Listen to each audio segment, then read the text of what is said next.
Dans le cadre de la semaine de l'habitat social et avec les perspectives de partenariat pour la réhabilitation des collectifs de la rue de Villers et Rousseau, Mosélis et la Maison de l'Enfance proposaient mercredi après-midi un échange ou plutôt une rencontre entre les locataires et les représentants de ce projet.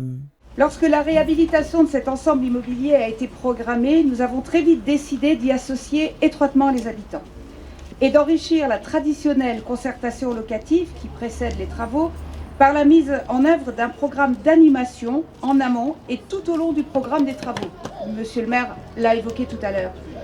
Cette démarche que nous appelons « Réinventons le Villers-Rousseau » et dont nous donnons le coup d'envoi ce jour vise deux objectifs. Placer les habitants au cœur du projet et impulser une nouvelle dynamique dans ce quartier.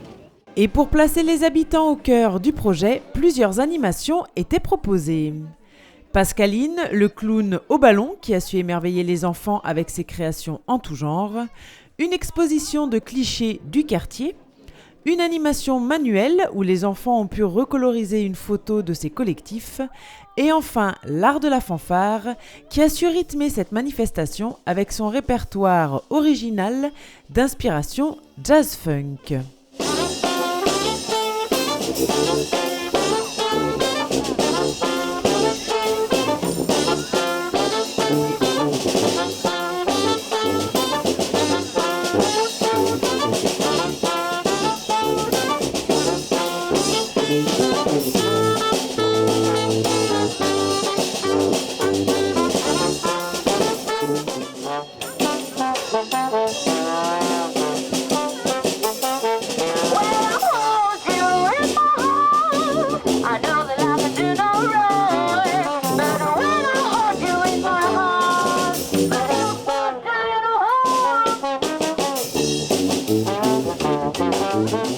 Et comme l'histoire d'un quartier ne se limite pas au bâti, les enfants de la Maison de l'Enfance, avec l'aide des familles, devront réaliser plusieurs projets et participer activement au Réinventons le Villers-Rousseau à Romba. C'est d'abord de faire un reportage vidéo sur l'évolution de ces travaux, avec bien sûr une interview des habitants, de montrer la progression des travaux, mais également le vécu des habitants lors de ces travaux, et voir dans quelle mesure effectivement ils peuvent accompagner vers une meilleure adaptabilité leurs conditions de vie. Le deuxième, c'est l'aspect artistique.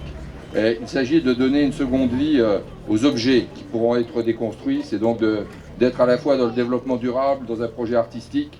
Et vous savez qu'à l'heure actuelle, c'est la tendance, et je crois que c'est bien de s'y conformer dans la mesure où le développement durable est à l'honneur par des projets de loi qui vont sortir.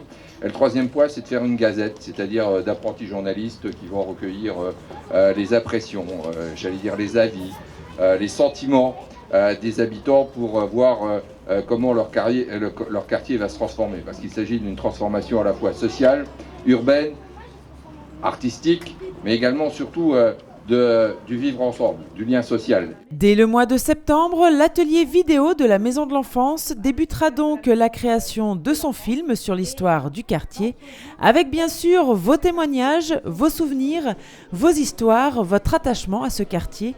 Alors tenez-vous prêts à vous impliquer dans cette vidéo. Les meilleurs souvenirs viendront bien sûr de votre vécu.